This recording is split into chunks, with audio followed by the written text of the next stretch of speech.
NFT Talks Virtual Conference. Welcome, Alan Reyes, Alan, the NFT guy. He is our keynote speaker. We are so excited. We're waiting for Crypto Drew to show up. He's streaming to his community live. He looks great. He has, is that a cannibal shirt you got on there? Yeah, you got to represent. I had nice, man. Cannibals, some of the merch. I'm doing the bear right here. I got the bear on, so it's all good, man. Alan, you are an incredible human being. You are a talented artist, and you are in charge of several NFT projects. I have so many questions. Drew's got some questions. Hopefully, he'll be here soon.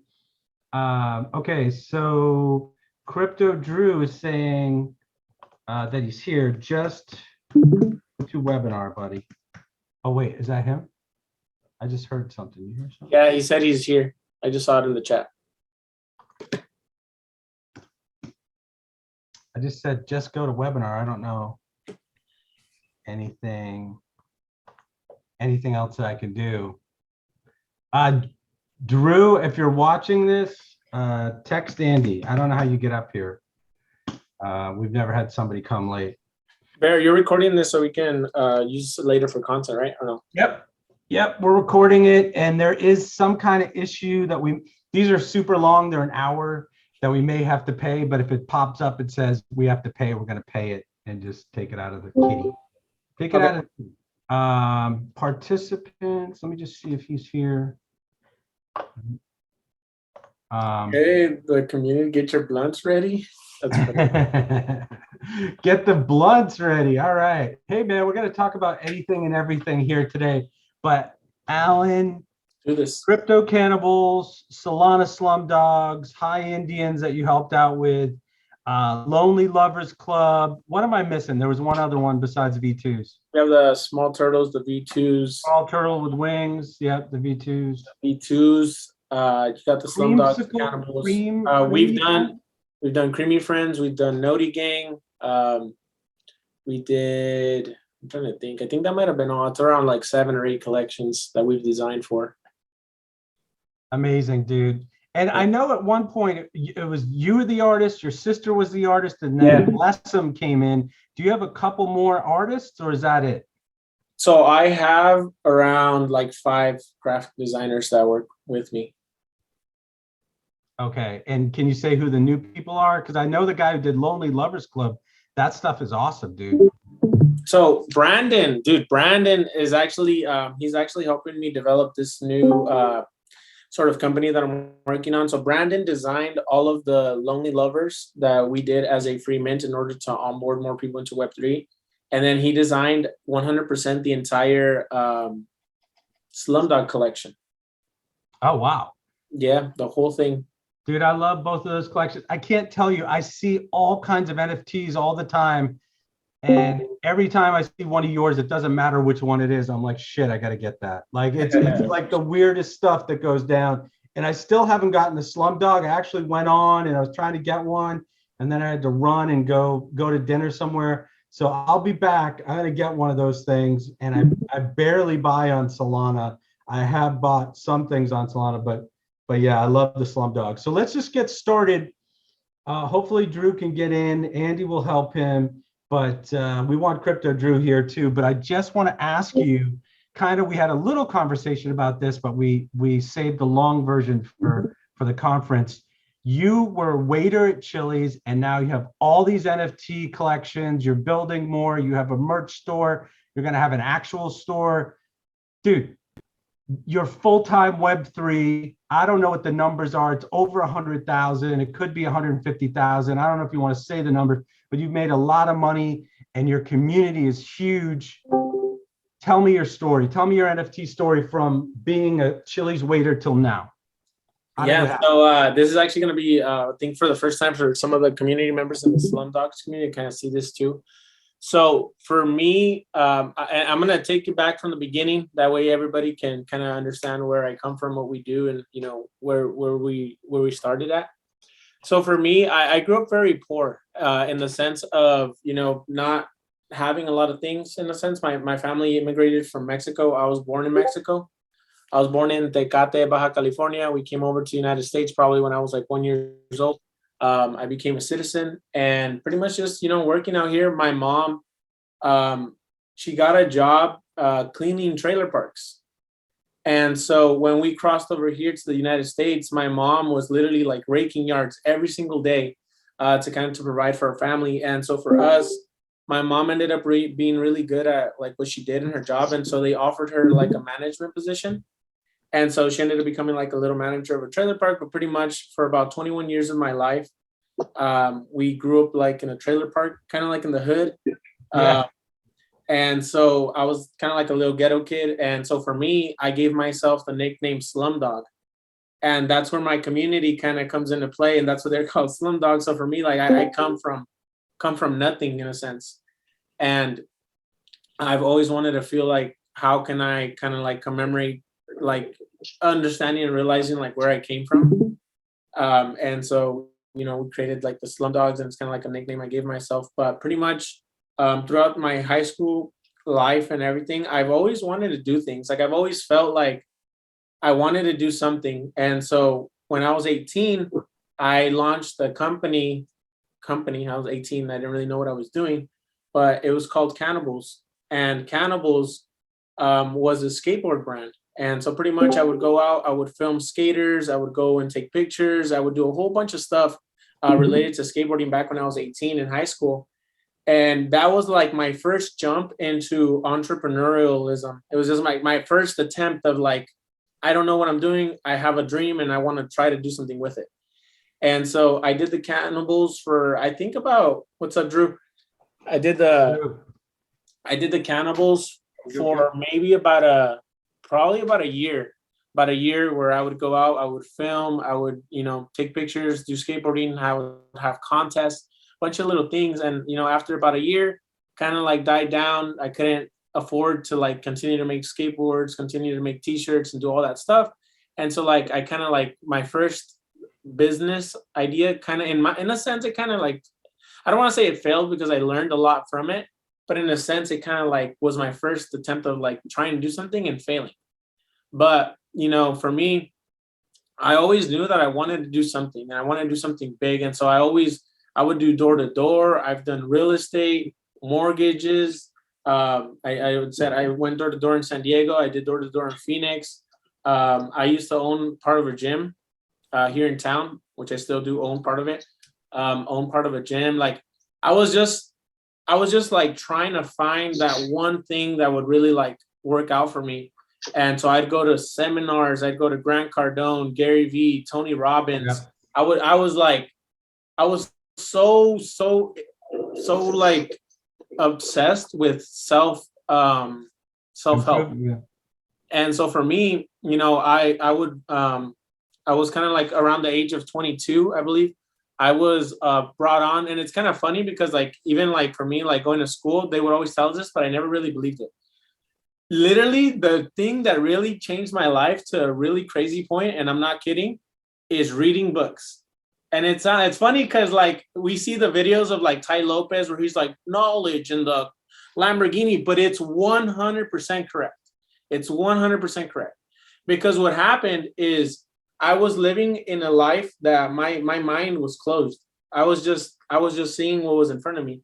And once I began to read, and I'm talking about like literature from like Think and Grow Rich, from Napoleon Hill, Outwitting the Devil, The Power of Now, like everything. I just got super, super obsessed with self-help. And what ended up happening is it started to create like a callus in my mind to where I believed in myself so much that no matter if I failed, I still believed in myself. And so like, I'm telling you, I would do business after business after business after business and fail every single one of them. And in my head, I was just like, it's okay. Like, that's what it takes. It takes failure to overcome circumstances. And it's only the people that fail continuously and continue to drive and push forward are the ones that make it in life. And so I think like reading kind of set up that environment for me. It set up that environment to like, I would read a book and the book would say, people that never give up, people that chase their dreams, people that work, that are consistent, that see failure after failure and continue to work at it with enthusiasm, those are the winners. And so what happened is I began to get so absorbed in that message that I just kind of like subconsciously believed it. And so what would happen is I would be at work, and don't get me wrong, I would go back to work. Like I would have my entrepreneurial phases, then I'd go back to work. And one of these things, I was just in Phoenix. I lost my apartment. I think I lost like a couple things. So I was trying to do a business, ended up like losing a bunch of stuff. So I had to come back home. I ended up getting a job at Chili's. But again, while I was at Chili's, I was still in that, like, I'm not going to be here at Chili's all my life. Like, I know there's something, and if it's not mortgages, real estate, door to door, like I was, you know what I mean? And so for me, I was working at Chili's. It was around August of last year. I remember seeing a video about Gary Vee, and this is kind of like how I actually got into NFTs. I remember seeing a video about Gary Vee, and he was saying that NFTs are the equivalent to fire of human discovery. Like he's like, this is the same exact equivalence of importance. And when I heard that, I was just like, that's a very bold statement. It's a very bold statement to say that NFTs are the equivalent to humans discovering fire. And so for me, I was enveloped in a world of self-help for 8-9 years. And I'm talking about 8-9. And it's funny because like people see me like with, oh, you got a collection and you did this and you did that, but they don't see 8-9 years of struggle, pain, crying, tears, and a bunch of stuff that like you think like this is not 1 year success. This is like 9 years of struggling to figure out what I'm going to do with my life and where my skill set kind of like pays off the most.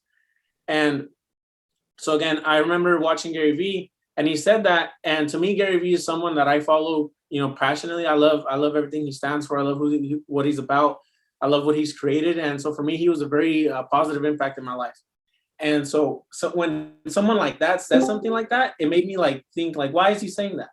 What drives him to say that? And so I decided, I remember it was August 4th last year. I remember I said, you know what? I don't know what NFTs are. I don't know what they do. I don't know what the hell's the hype, but I want to learn as much as possible so that when the time comes and everybody else in the rest of the world is enveloped into the NFT space, I want to be the person that people go to for collections, advice, consulting. Like I just wanted to be that guy.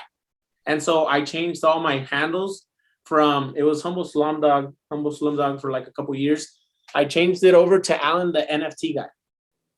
Absolutely no idea what I was doing. I literally would go on Google. And I literally would type in what is an NFT. And what I did is as soon as I learned whatever I was trying to find out, I would then make a TikTok about it. So like if I learned that, non-fungible means, you can't transfer and it's on the blockchain and blah, blah, I would make content of like, hey guys, did you guys know that NFTs are A, B, and C? And so I started to create a bunch of content regarding the NFT space where I was just trying to pretty much just provide information again so that when people came and saw NFTs, I just wanted to be at the forefront where people are like, oh, look, this guy talks about them. Let's see what it's all about. And while I was doing that, so I was working at Chili's and I was posting content constantly, just posting content. And I remember I had made like a couple of collections. I didn't really understand how NFTs worked when I first came into the space. And so I was like, oh, look, so on OpenSea, you can do what's called lazy minting. So lazy minting pretty much means that you can go and upload, you can pretty much just go and upload a collection. And it's kind of like uploading a Facebook picture. And so what I did is every time I had an idea, I would like make a collection. I was like, oh, this would be a cool idea. And so I'd make a collection and try to design it or whatever, and didn't sell one. And then just kind of make more content. Then I'd get another idea and I was like, oh, look, this would be a cool idea. So then I'd make another collection. Again, I made like 20 collections. None of them sold. None of them did nothing. And it's funny because, again, having that preset mindset that I had to where like, I don't care what happens. Like I can figure it out. I don't care if nobody's bought these 20 collections. Like something's got to hit one day. And I remember my brother tells me, he's like, you remember the cannibals that you did back in high school? And I was like, oh yeah. He's like, why don't you make that into a design? And I remember I had my cannibal, the little logo, I actually had minted it into I had it like redesigned and made it some improvements on it. And I remember I posted like 10 of them on, I believe it was September 29th. of last year, I posted 10 of them, and 7 of them sold like the same day. 7 of them sold the same day. It was I remember I made like $1,000 that day. I was crying, dude. I was so tripping. I was like, what the fuck? Like, I just sold $1,000 worth of artwork. Like, this is insane. Like, I was, there was a TikTok, sucks that my TikTok got deleted. But I remember I sold $1,000, and I dude, I'm telling you, like, I'm coming from living in a trailer. $1,000 in one go. I've never been there. Like, I was like, holy shit. Like, you know, I've made my money here and there. But for me, that was such a big deal because it created a whole different, like, it just kind of triggered something that was like, whoa, shit. Like, what happened? I just made $1,000. Like, what did I do?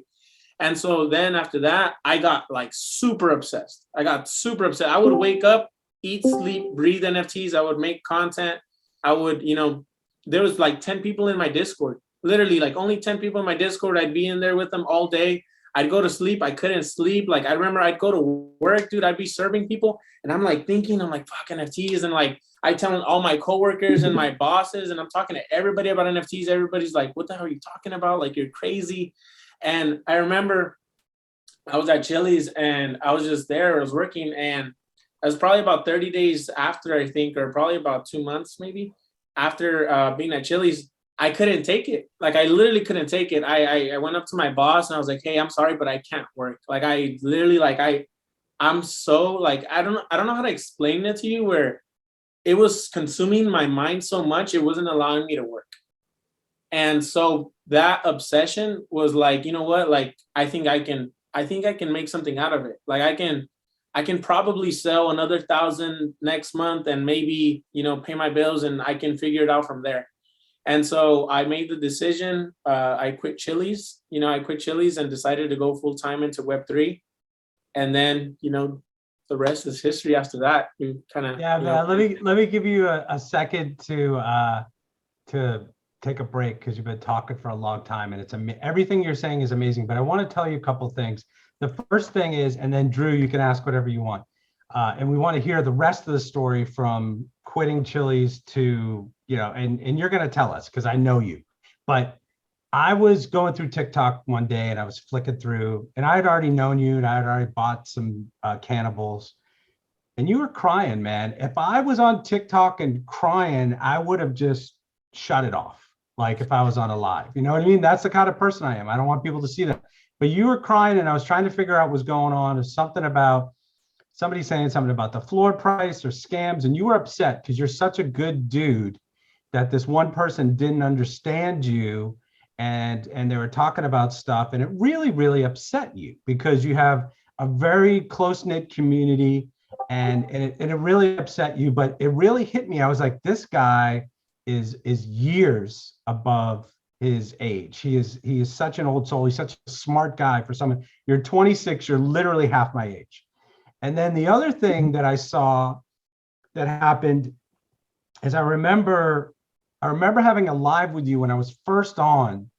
And this is something a dad would say to me, dude. Like I remember I had 3 collections, was selling a few here and there. And you said to me what you just said 10 minutes ago. You said, listen, man, I had 20 collections before I sold anything.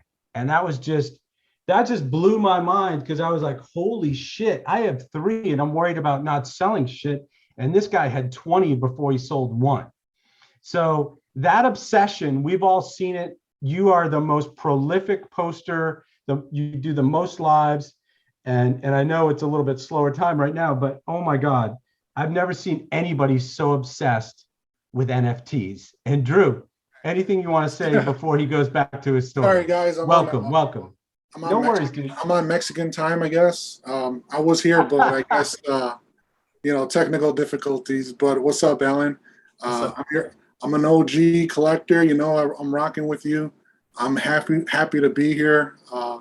You definitely drew me into the whole metaverse, and I'm happy to have like a cannibal, you know, the El Spidey. I can connect with you. You do a very good job of salesmanship. That's where I come from. I come from a world of sales. But yeah, you've been rocking out. You've been grinding. Like the biggest thing that I can appreciate about a influencer is the grind that they put, and you wear your heart on your chest, and are on your sleeve, and it shows like you're emotional, but a lot of people connect. You get a lot of eyes glued to you when you're real with yourself, and that's a huge ingredient in this space. On top of the grinding and the hustling, you had humble beginnings. The whole immigrant mentality is there, and I love it. I love it. My blood is immigrant mentality too as well. My mother got here when she was 14 years old from Mexico, so I drew you the gravity around you drew me directly to you, and like I'm glad I'm here. I definitely try to get like a time management book that you recommended on your videos, the one that was like sold out and stuff. So I've been trying to work on myself. Your whole manifestation and stuff. It's crazy because like I was me and Bear when we were talking when this all was early, we were talking about conference, and I didn't see myself here, but I spoke it and I wrote it down, and I'm here now talking to you, and that's huge, but Bear's been kind enough to give me a little time to interview, and I don't want to take up too much time. Yeah. I want you to speak. I definitely want to hear about the Slum Dogs. But what about the Meta Marvels? That's my thing. What is up? So on the Meta Marvels, that's Keezy's collection. So I was the designer for that. So that's more Keezy in a sense. So like for me, since I have a lot of like things like the cannibals and the V2s and the turtles and the slum dogs, that's more like it was a jumpstart for Keezy to pretty much like design that. So I'd have to kind of update with Keezy, see what's going on there. The art is bro. That is, I don't know if you guys have seen the Meta Marvels. Those are the architecture. That is, this bro, alpha out. that's not like the next fucking. Check it out. Even the name, bro. I don't know if we would get sued for the name because it has the Marvels in it, but that the potential on that I think is unlimited, especially like with the art. I think you own. Is it the red one? I own the one with the two daggers. It looks like Raiden. It's like, dude. If you guys haven't seen those, check those out. Those the graphic quality on those are top tier. I'm pretty big on limited supply, and then that one was, if I'm not mistaken, 7. There's only 7. Yeah, there's only 7. So that was huge. I mean, there's a lot of possibilities for all your projects. Just to piggyback off of what Shawn, Bear was talking about too, like this whole metaverse, like everything that's coming Web3 technology, we're still in the early stages, but I definitely see a huge. I definitely see you in the future, man. Like I can see you doing something big with it, and your art is amazing. And I'm happy to be a cannibal holder. Appreciate you. Actually later today, once we get more towards the end of it, I'm gonna show you guys kind of what I've been working on for the cannibals and the slum dogs and everything a little bit. We're working on something, so it'll be exciting once I share it. Cool. Thank you, Drew. And you can ask some more questions later. I just want Alan to finish his story while he's got the same train of thought. So you quit Chili's, you were obsessed, doing tons of content. What happens from there? I mean, I think it was like so fast. Like for me, like I didn't realize like how fast the NFT space actually is. Like a month in NFTs is like 2 years in real life world. Like it just moves like fast. So for me, it was kind of it was a little bit hard because for anybody that's in Web3, there is no path. There is no path to Web3. There is no straightforward road where you're like, hey, there's 20, 40, 50, 100 companies that have done this before you, and this is what they did, and this is how I did it. A lot of Web3 is brand new. And so for me as a creator, it kind of like put me in the place of like, okay, you have this technology.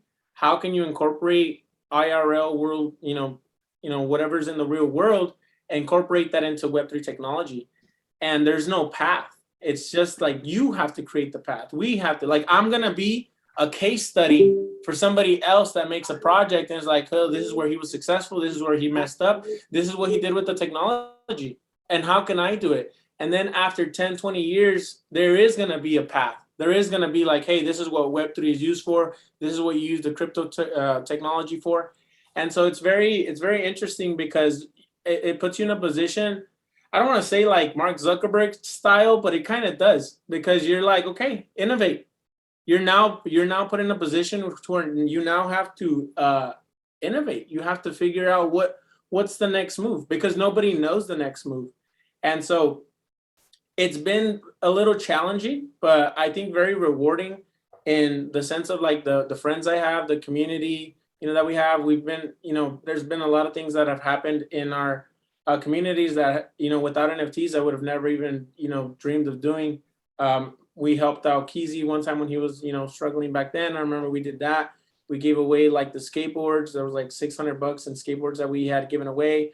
We had done like $40,000 worth of airdrops for community members. And it's just a bunch of stuff that like it created a place to like a sort of like abundance, in a sense to where it really created a dynamic to where it was just, I've never experienced that sort of community. I never experienced that sort of like belonging, and that sort of like what it was. And it's a super blessing to, even have like community members that believe in you, believe in a dream. And then you should see some of these guys, like we get in the chats and some of the conversations that we have, there's been people that cry. There's been people that have like super deep conversations. Sometimes we're smoking, we're chilling, we're just hanging out. Sometimes we're on a Twitter space. Sometimes we're on my Discord, and it really depends. But it's really a beautiful place to be. I think, for people that are in like Web 2, which is like most of us, right? But I think it's a place that a lot of people are missing out on, where there's a bunch of great things. And not only that, but the opportunity to actually like, financially get like really good is also like amazing if you know what you're looking for. Yeah, man. Can you talk a little bit about, I believe the way that you took off was doing customs for crypto cannibals. Can you talk about V1 and doing customs? Because people would just ask you crazy stuff. Yeah, like I could Trump actually and football and whatever. And let me show you guys my screen. I want to share the screen on this part so I can show you guys some of you could share the art pieces so you can kind of see what we're talking about. OpenSea Crypto Cannibals. I'm gonna pull up the Crypto Cannibals collection so people can see. Cool. Crypto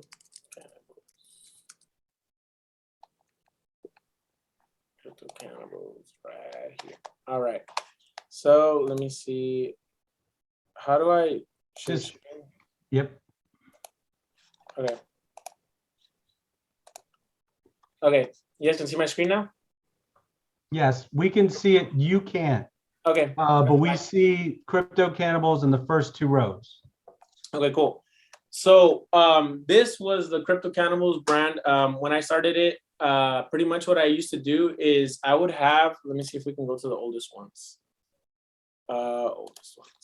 So what I did is I first just dropped just plain ones, just designed these were the first NFTs, right? These first, was it 1, 2, 3, 4, and then I remember I saw Coco, who was also into NFTs, and I was like, oh, it'd be cool to make Coco a custom one. And so I made her a custom Cannibals one. Watch, I made it right. That's Noah's. Made it right here. So I made it right here. This was for Coco NFT, and it was my first custom ever made. And then she really liked it, and she made a video on it. And then I remember Noah, as you can see right here, Noah saw that, and he asked if I could make I think this is Rex. Yeah, Rex edition. So Noah actually owns my second custom NFT that I ever made. And so pretty much I didn't plan that as being a thing. I didn't know how NFTs worked. I didn't know what they were. I didn't know how everything kind of worked out. And so what I ended up doing was I would make 1, 2 customs, and then I would do lives. So like while I was making content, I would be out making lives and talking to people about like the designs that I'm doing. And then a lot of times people in the comments or in my lives would say, hey, can you go and watch? I'll give you guys an example, like this one. What's another one? This one. I'm gonna pull some of these up. But what ended up happening is every single time I would go on live, someone would say, "Hey, would you mind designing Naruto or the Kakashi from the anime series?" And so then I designed the Kakashi from the anime series. And then again, what would happen is, usually after I would make these designs, people that requested the customs would go and buy them. So people would come in there and be like, "Hey, can you make a Kobe tribute?" So then I'd be, "All right, cool. I'll make a Kobe tribute one." So then I'd make a Kobe tribute one. They're like, "Oh, can you make a Gary Vee one?" So then I'd go over here and I'd make a Gary Vee one. Then people would say, "Can you make a Trump one?" So then I'd go over here and make a Trump one, Goku one. So then what ended up happening is literally over the course of like 6 months, I literally was just designing customs every single day. Every single day, people would reach out to me. And so what was really beautiful about that part is I was able to pretty much have one-on-ones with almost every single one of my contributors or the people that supported me. And so that created a very, I believe, a very tight camaraderie for them. And I think it's also very special for them because I know for a fact it was a lot of people's first PFP. Like a lot of people, when they got into NFT space, it was their first one ever. And so I know there's a lot of people in my Genesis Cannibals collection that will never sell. Like I don't know how high, it might get to where they might be considered selling, but a lot of them had a lot of sentiment into them. And it's cool because when you look at a PFP collection, you're looking at, all these different styles and variations, and they're all cool and awesome. But for me, when I was looking at the cannibals, I was looking at a community.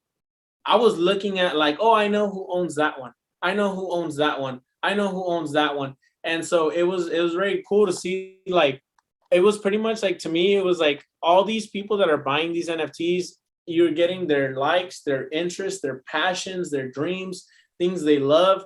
And so for me, it was very special to like, oh, I get to contribute to something that they're a part of. Like when I look at this, like I'm not looking at a cannibal, I'm looking at a representation of what somebody is. And that to me was what really started my community. And again, just very slowly, literally every single day, grinding and making content and designing every single day. And then, I was able to hire one designer, then hire two designers, then hire three. And then kind of like from there, it kind of like snowballed until I finally got to 500. And that closed out my Genesis pieces. But it's pretty much 500 handmade pieces.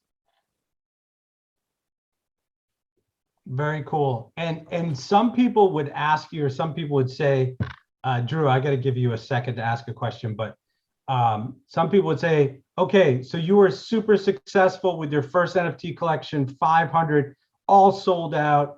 At the time, they were about $250 each. Some of them were $300. And you made a lot of money, but you made this incredible community. Now, what do you do next? Well, for me, it's pretty much been following through with the roadmap. I mean, I went to NFT NYC. We were a sponsor for NFT San Diego. I went out to LA, shot and filmed. We have three NBA. We have one NBA, NFL, and a professional cricket player that owns the Cannibals. For the Cannibals, it's pretty much trying to follow through with what the roadmap is. But that also led me to create a new kind of project that's what the Slumdogs essentially is. And so a lot of times, like with NFTs, I noticed that through watching the markets, I noticed that even though a project can have a solid roadmap, it doesn't necessarily mean that it's going to be successful. And I mean that. And I'm talking about projects that have made millions and millions of dollars that they'll have like a set plan in place, and it'll still get to a point where it falters. And so for me, I'm very observant of things like that. So I was very interested in knowing like this project, had a big following, had a big community, made millions of dollars on sale, and then it still ended up crashing. And they followed through with their roadmap, and I was always kind of like interested as to like why that is. And I think a lot of that goes back to that what I was saying earlier, because there is no road in Web3, and we're all building the road as we go. Even the market doesn't know what it wants. Trust me, like even the market doesn't know what it wants. And so it really depends on, I think the true Web3 is small communities that don't care about the floor. It's literally communities that could care less about the floor, and all they care about is the community, the environment, the people that are around, and what owning that NFT and the people that it surrounds them with. It's like, this is my team and these are my people, and it brings me a peace. We've had people that have gotten married. I had a guy name his baby Cannibal, like literally named his baby Cannibal. And so you're like it's mixing. It's a lot more than just a JPEG. I think it's more of a new way that culture can come together to, not only financially benefit, but also like, come together and create new environments, new communities. And I always tell people, bro, the people that you're surrounded in these communities of NFTs has never been done before. When I was in I refer to Web 2. When I was in Web 2 and I wanted to go talk to someone, I would have to pay $800, $900, $1,000 to go to a convention, then go drive there, get a hotel, spend 2 days there. Like, you're talking about $3,000 just to talk to somebody. And you don't even know what's going to happen. And now what Web3 allows us to do is like, oh, you want to talk to someone that has a multi 7-8 figure business and he's in the same community that you're in? That is 10 times more utility than anything anyone can provide if you know how to work it correctly, right?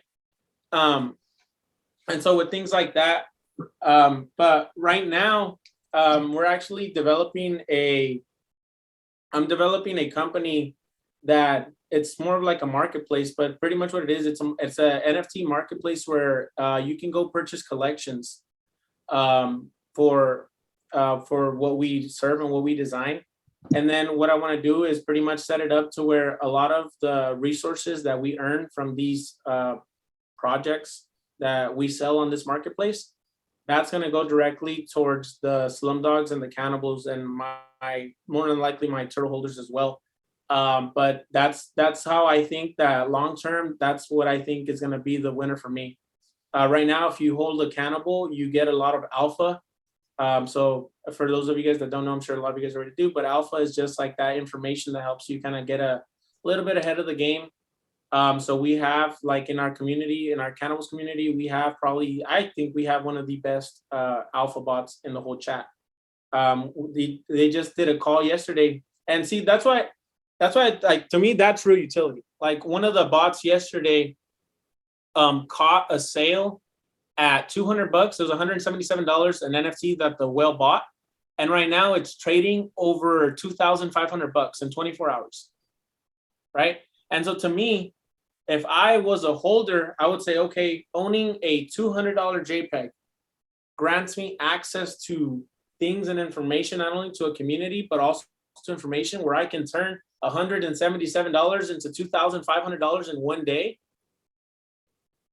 That is, but you don't even have to go to school.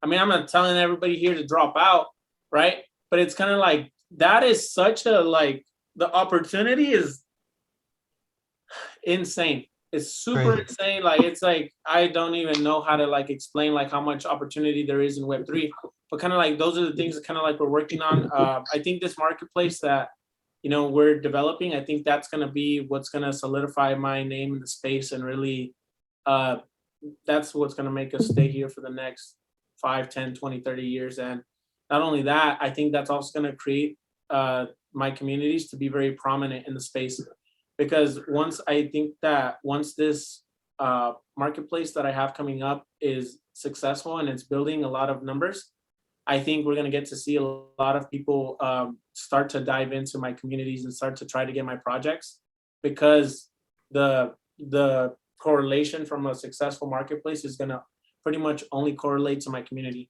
And then I want to do it to where, here, let me show you guys, actually, because I don't know if you guys know what I'm talking about. Here, I'll show you guys a little sneak peek. So check this out. Can you guys see my screen? Yes. Yep. pfpmarket.io.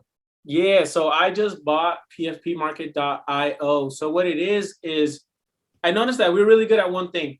I am really good at design. I am really good at creating design, a clean design. And I noticed that when I was starting in the NFT space, I come from a background, I've been a designer for 8 to 9 years. So I understand design, color theory, I get all that. And so for me, I had a little bit of an advantage to when designing a collection because I already had a thought process that would correlate an artistic piece with something someone is willing to purchase. And so what would happen is this is where I think the real innovation is. So what would happen is along the way, I've probably been reached out maybe 40 times at least in the last 3 months on people that'll say, hey, I want to make a collection. Hey, can you collab with me? Hey, can you do this with me? Like people that are honestly like inspired to design their own collections or get involved into NFTs, and they want to do collections. And so a lot of times some of these collections would reach out to me, and depending if I was too busy or doing something, a lot of times they would attempt to do a collection on their own. And sometimes like the art wouldn't match the quality of something I know wouldn't get sold. And I'm not saying that it's just art, because Goblin Town, if everybody knows what's been going on with the goblins are like 7.5 ETH, I think. These super ugly NFTs, and they're not very artistic in a sense. But I knew that a lot of what these people that were reaching out to me were lacking was something that at least caught the eye. And I'm not saying that every time, but for the most part, like I noticed that a lot of these people had a good idea, they had a great concept, but the art quality wasn't matching their perspective idea. And so with that, what we're doing is we're developing a marketplace where you can purchase entire collections.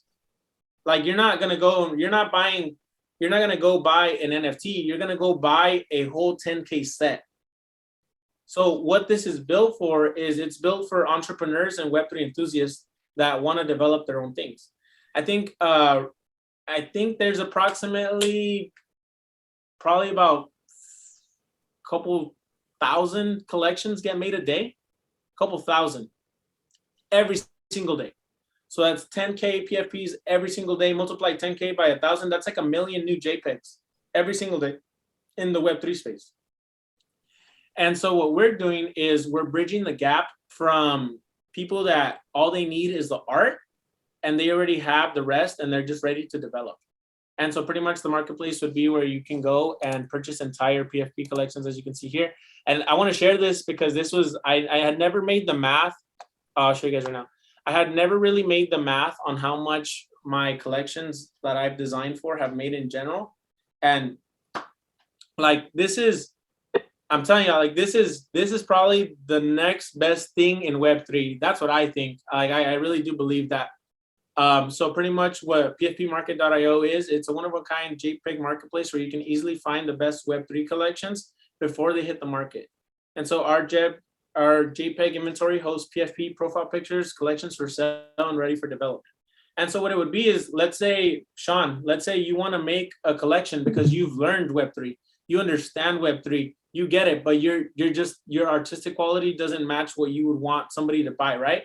So what you would do is you would go on this PFP marketplace and you would look at whatever collections we have for sale, and you would pretty much purchase the rights to the entire thing. And so we're pretty much, now you're ready for development. Right. And no, I get it, dude. It's an amazing idea. It's an incredible idea, because that's exactly what I was going to just ask you. Is this for people or companies that want to do their own NFT collection, but they don't have the art or the artist, and they've interviewed 20 artists and they don't like the way it looks? But we know from just looking at these pictures, all of your collections have come out amazing. And it has to do with your final approval. You're not always the artist, but you find the artist, and your sister's a great artist, and bless them, and all these people. But it's an amazing idea, because you're going to make money because you're going to sell 10,000, and then they're going to make money because they're buying it not at a discount, but they're buying a complete collection of art that's already done. My question is, if I'm the company or the guy, let's say I'm NFT Bear, and I'm like, I forget about the collections I've made, but let's just say this is my first day in the NFT space, and I want to make an NFT Bear collection. I heard about PFP.io. What if you don't have a bear collection? Like, I guess that's my question. What if you have all these collections? Could I say to you, if I give you the same amount that you're asking for these 7 collections that are in here, would you make a bear collection? So yeah, so what we're gonna do is we're gonna have preset collections ready to go. So you'll be able to go on the marketplace and shop for JPEGs, but you can also request custom artwork. And then obviously, depending on what type of design we do for you, it's gonna range depending on how much you need, what kind of quality, what is it. So there is gonna be a custom request option. But this is one of the things that I think is really, this is why, I'm going to tell you why I really believe this is going to be like, I actually think it's going to be $1 billion company. I swear to God. Like, I don't quote me on that. I don't know why. I can see that, dude. I can see that. Bro, guys. So I made the math. I was like, okay, so we've designed about 7 collections from like the High Indians, Creamy Friends, Noti Gang, Cannibals. Like, I was like, okay, how much have these JPEGs generated in sales and secondary? Like, I just want to know what they've generated in total. That number is $1.1 million in secondary and initial volume sales. Designs that we've done, designs that my company, my community, my designers have done. Like, that's how much the art has in total, the ecosystem has created. $1.1 million. 9 months ago, I was working at Chili's. 9 months later, you're developing designs that total sales growth is 1.1 million in 9 months. Dude, this is just the beginning. This is totally just the beginning for you and your company and your friends. You are literally scratching the surface. You are an inspiration to everyone. I want Drew to be able to take a question before it's 7:15. So we can even go a little bit long because we're just giving away NFTs at 8 p.m. for anybody that's here. We're going to give away a bunch of NFTs, including a small turtle with wings. And Wetball Wasabi is going to give away a Solana Slumdog on our Discord. But Drew, do you have a question? Because you've been sitting here patiently, and we'll get back to the PFP in a second, which is an incredible idea, by the way. Oh yeah, I just wanted to ask about your merch. It's pretty limited and it's pretty exclusive too. What's the next goal for you as far as merchandise? As far as skateboards, I know you're big on hats too. Tell us about that next. I got some of them up here. Where's it at? Right there. So the next steps for that is still trying to open up that store. I was looking at a couple options the other day. Still trying to get that all rolling out. I still have some of the merch. I've sold approximately like 50% of it. So we're still working on that. And so I think one of the cool things, like for me being a designer and developer in the Web3 space, I'm very adaptable. I'm super adaptable to where if something's not working, I'm not stuck to staying to that because that's what causes people to die. And not people, but businesses. And so sometimes, like for me, I have to find out what areas and what ranges are not most profitable, but what will bring the most value to a holder in the long term. And so for me, we're still developing, we're still designing, we're still doing all that stuff, and we're still working on it. But for me, it's focusing on the main components that make someone want to hold an NFT, right? I want somebody to be in my ecosystem because they know we're building a bunch of shit. You know what I'm saying? And so it's we're coming out with it, but right now my focus is on tackling the bigger sections of it, so that creates a whole infrastructure to where merchandise and things like that are just add-ons to what we already do. I hope that explains the question. Oh yeah, that was perfect, man. You go ahead, Bear, Shawn. Dude, I love this idea. You constantly amaze me in so many ways at your young age of 26. But dude, you are the roadmap. I don't know if you know how special you are, and this is why I picked you as the keynote. You have inspired so many people. There's so many people on here that are just like, mic drop, that's crazy, this is incredible. Like, all the chat is going nuts because you are an inspiration. Like, we had in 2 out of 5 of these things today, we were talking about you. And I've done that before on my lives, dude. Everybody's talking about you. And I know you have a ton of people that are helping you. And I know you have an incredible community. But if anybody wants to make an NFT collection or get ahead in Web3 or in NFTs or in marketing or anything like that, follow this guy because he is the roadmap. You are the roadmap, dude. Do you want to talk about any of your other collections or just keep going on the PFP? Whatever, you got the floor. You got absolutely. 10, 20 minutes. Yeah. So I just share a little bit more about it. So we're working on the white paper right now. It's going to be ready around sometime mid-June, sometime around mid-June. That's when we'll have it ready. We're going to be hosting a big space, kind of to talk a little bit about it, get people excited. But since you guys are here, this is kind of like alpha for everybody, because this is not coming out until 3 weeks. And then plus the things that you guys, the slides that you guys are seeing, I haven't even released most of them to my community. But oh man, I don't know. I'm just super excited because I can't even contain or explain how like big I think this is gonna be. And the reason why I say that is, so I'll give you an example, Shawn.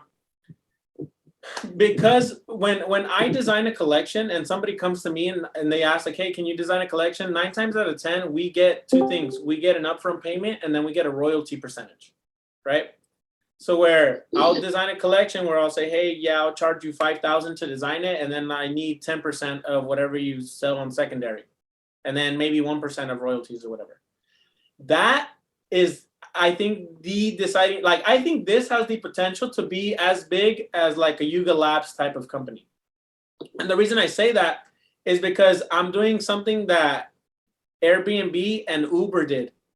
And the reason I bring those companies up is, you know how like Airbnbs, how many hotels does Airbnb own? None. But they have the most rental spots in the entire world. How many taxis does Uber own? None. But they have the most taxis in the entire world. Why is that? Because they found the people that pretty much have it. So in this PFP marketplace, I'm gonna allow artists to submit collections. And then depending on, our team is going to vet them, but it's pretty much also going to be a marketplace for artists that don't know how to sell. They have amazing art. They just can't sell it. They don't know marketing. They don't know sales. They don't know strategies. They just need a place to sell their art. And so what's going to happen is you're not going to see 1, 2, 3 JPEGs. You're going to have hundreds of artists from all around the world that are amazing, that just want to sell their art. And that's going to cause this thing to, it's going to be huge. And that's not even it.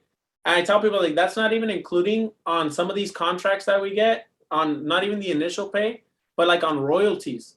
One of the collections that we did, they did $650,000 in 24 hours. Now imagine. So I want people to kind of understand and comprehend like how big this thing really is.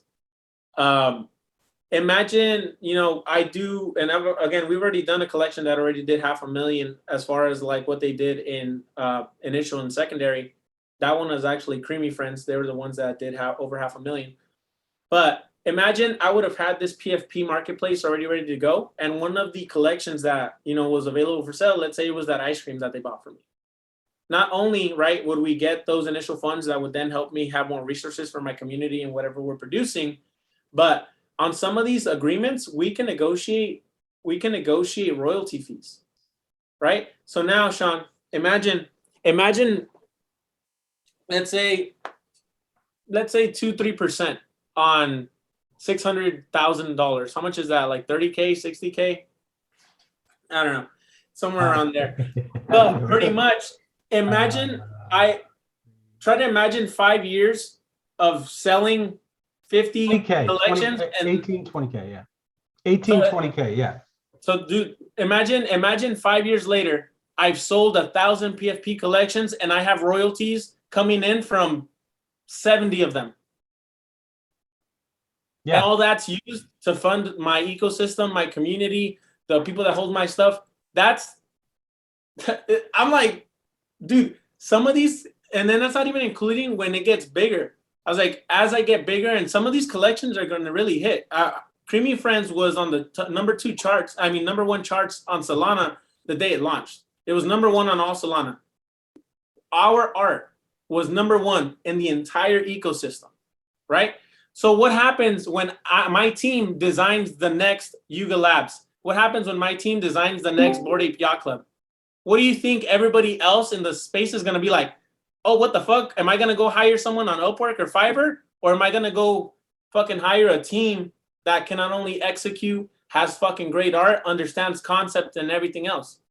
That's not only going to cause everybody to rush into the slumdogs, into the cannibals, into the turtles, because that's the ecosystem that we're feeding into. Like, I can't even like put it into words how big that's literally $1 billion company in itself. Dude, nobody can tell me different either. Like, I know for a fact it is. I totally agree. And let me just explain something to the audience here. I'm trying to get to their questions, but you are just dropping some bombs here. This shit is amazing. What people don't understand, and if someone is watching you for the first time, I want them to understand that you've made a lot of money from this, but it's all gone.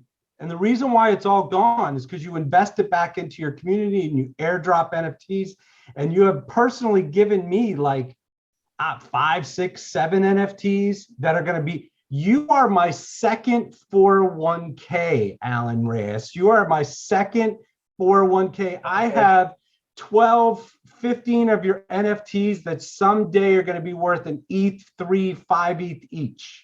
Okay. Right. And I'm not selling them until they get to that point in 5 or 10 years. And I'm going to leave it to my kids. So thank you for that. But I want people to understand that you are reinvesting back into the store, the community, sponsoring skaters, all this shit that it isn't even about the money for you. You are going to give away your Tesla that you dreamed about because you said to, I think it was Dedicated Dad told me, you said, hey man, should I just give my Tesla back to the community? You don't even care about money, dude. All you care about is your community. Yeah, and I mean, don't get me wrong. Like, I like making money, but no, it's see for me, like, I come from nothing, and when you have something, it is great to be in a position, to be better positioned financially. But honestly, guys, at the end of the day, that doesn't matter. I'll give you guys a great example. My dad has cancer. If you told me, Alan, you'll go broke, you'll lose everything you'll have, you look like an idiot, but your dad will be good, I would take it. Like that. I wouldn't even think about it. And so, like, for me, I understand that that's real. That's the real part. That's real life. That's the real world. I understand that part right there where I said I would give it up in 2 seconds is the real world. And I know that that's everybody else's real world too. And so, like, for me, like, when I do like my content, sometimes I haven't a little bit in a while, but like how you were saying earlier, like, oh, you know, if you want to talk about, Alan Watts and things like that, like, I'm on that every single day, because I understand that, we're all trying to make it, and we're all trying to do stuff, and we're all trying to quick flip. But if you ask yourself, why are you trying to flip it? Because you want to take care of your mom. You want to take care of your dad. You want a better future for yourself.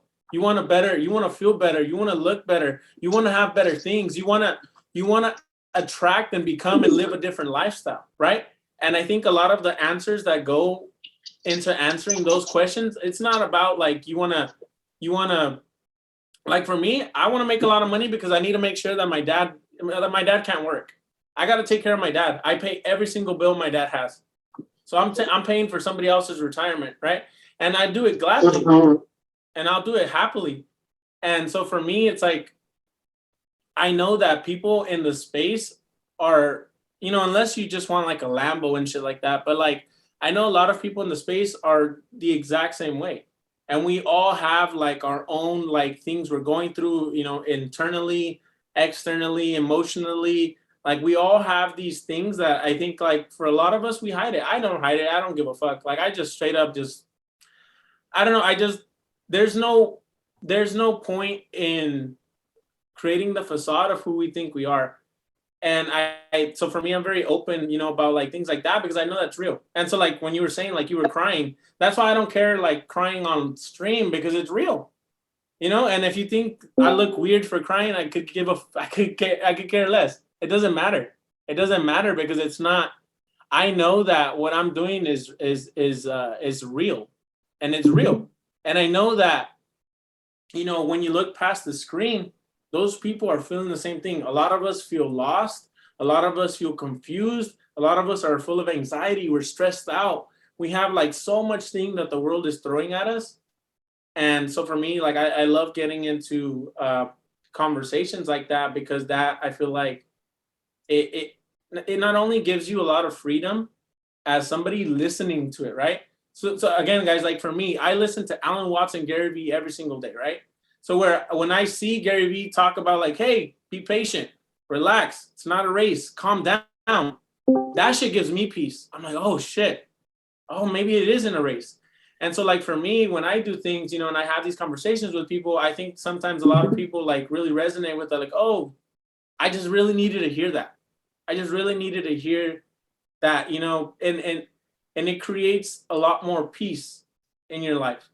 It creates a lot more peace, not only in your life, but in the life of others. And I feel like it allows you to, live to your true potential. And I think that's kind of like my mission is, and I pray to God. And I think like for me, like one of the hardest things as being a creator is I have to constantly figure out, okay, people invested in me. How the fuck do I get this to 2, 3, 4, 5x? And then what's going to happen is once this thing 4, 5, 6, 7x's, guess what?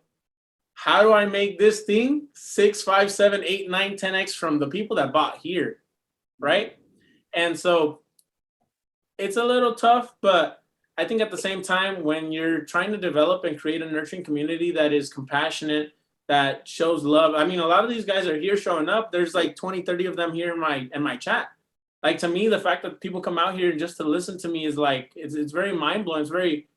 It's very huge. It's very, man, it's a huge blessing. It's a huge blessing.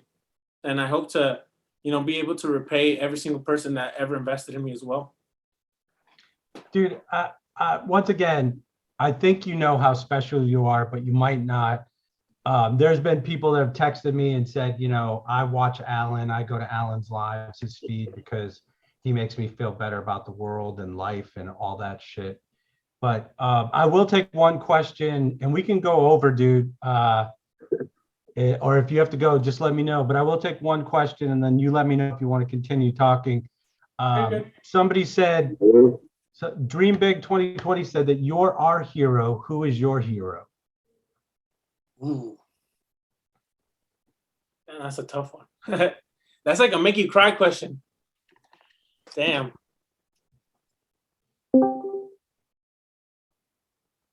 Who's my hero?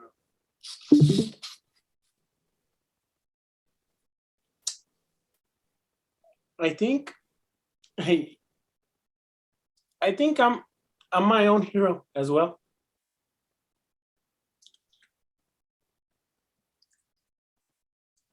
Because it's hard, dude. I think it's hard to. Sorry for getting a little emotional here. That was the right question to ask. That was the perfect question to ask. But and when I say that I'm my hero, I'm not saying it like I'm the best and I'm the one.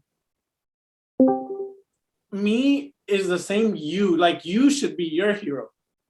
Every single person that's watching me right now, you should be the person that pushes you. I think that's like the biggest thing I ever learned about getting anywhere. Nobody is gonna save me. Now, there's gonna be people that are gonna help me. There's gonna be people that are gonna push me. There's gonna be people that motivate me, but nobody's gonna wake up for me. Nobody's gonna design for me. Nobody's gonna put my face out there. Nobody's gonna, every single little thing I ever have to do in my entire life, it's always gonna be upon me. It's always gonna be upon me.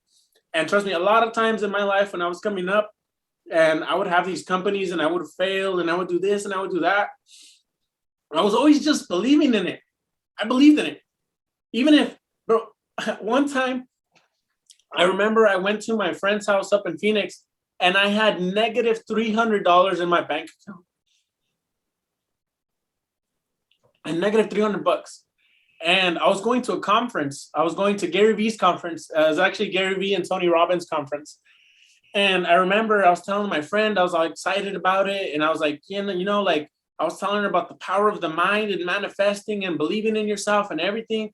And I was trying to be like that guy, super motivational. This was like 3 years ago. and I had no money, literally negative $300 in my Wells Fargo bank account. And my friend listened to me, and she was like, I believe you. She's like, and I listen to you, but you don't have any money. And like, it's a little hard to believe in you when you don't have that, right? It's a little hard to believe in you when you're telling me this stuff, but you're struggling. And I told her, I was like, you know what? That's the beauty of it. Because I'm not always going to be struggling. I'm not always going to be in this position. And I think that's my hero. That person that at negative $300 believed in it no matter what. Like, no matter what. Like, no matter if I had negative $300 or if I got negative 1,000, if I got a car repoed, there was always and it's not even like myself. There was always a small part of me that always kept on believing. And I think that's who I owe everything to. That little belief, that little light. Like, bro, I held on to that. No matter what, like, I held on to that.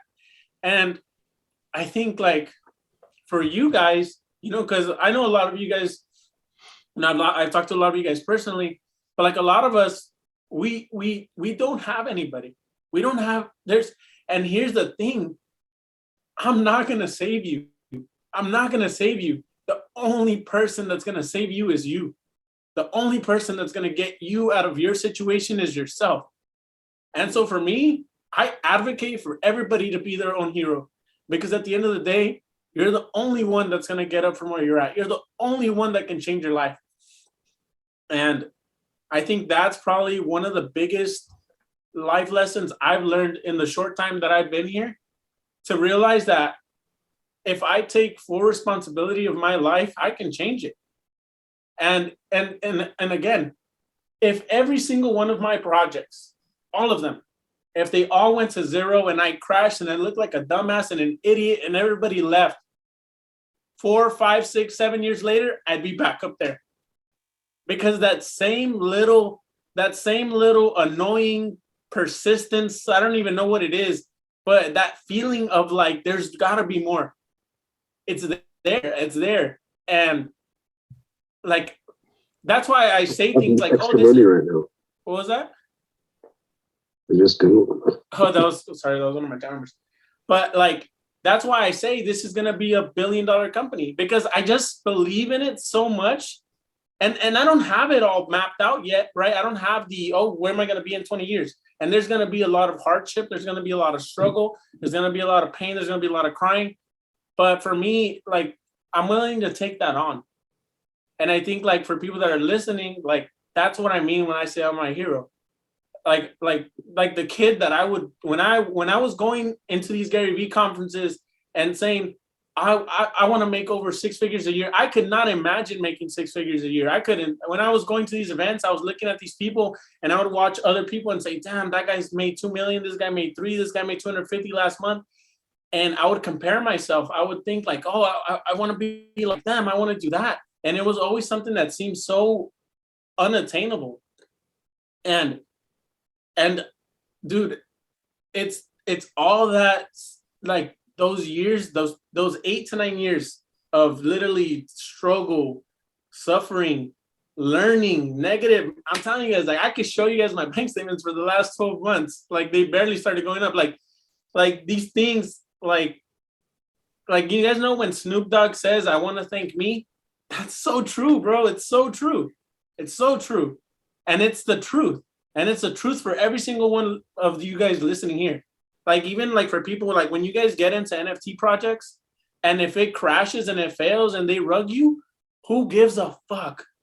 I swear to God, when I was getting into the NFT space, I remember getting rugged and I would like look at it. Yeah, it sucked because I lost a lot of money. But at the same time, I didn't let that stop me from learning and getting better into Web3. I was always like, all right, fuck it. I'll get better. I'll learn. I'll move on. I'll continue to get better every single time. And it's that responsibility of constantly trying to evolve and adapt no matter the circumstance, and taking that responsibility is what's been giving me the success. Like, that's what made it. Because without that feeling, without that little inert emotion of like, I think I'm going to make it one day. without that, I would never even be here. And, you know, I thank my younger self for believing that I could be here. And I thank myself now because I know that in 10 years, I'm going to be in a totally different place. Sorry, that was kind of long-winded, but. Dude, you're an inspiration. You are everybody's hero. Listen, I have this little voice in my head, and this is crazy. This goes right back to you. I've been thinking about this conference, this in real life conference in Atlanta in 6 months to a year. And I want you to be the keynote speaker at that conference because you are so amazing. You're such a great guy, and you're going to be even more successful. So I've been thinking about it, and I said, you know what? I don't know if I could do this, and it's in Atlanta, and I got to get the city behind me. But there's a voice in my head that says, Alan would fucking do it. Alan would do it. So I got to do it, bro. And you got to be the keynote speaker. And Drew, let's wrap this up with a final question. Thank you so much, Alan. You're always great. So amazing to hear about your new project, and you're an incredible human being. Thank you so much, Drew. What do you got? Just honored to be here. Honored to interview you, Alan. It's definitely been like nothing but love, man. I'm an OG that loves your art, and I definitely will be backing you up. So thank you. Thank you. I appreciate you. Thanks, guys. Alan, is there anything else you want to say to anybody? I'm not going to ask you any more questions. Yep. Remember, guys, when you go to sleep today, go to sleep with the dream and wake up with the passion. And every single day that you live, fight for that passion. And that right there is a life we'll live. That's it. Very cool, man. I hope I hope and I pray everything goes well with your dad. And thank you so much, Alan. And thank you, Crypto Drew, and everybody. We will be back at 8 o'clock to give away 8 NFTs. One of them will be Alan's. Thank you so much, Alan. Thanks, Drew.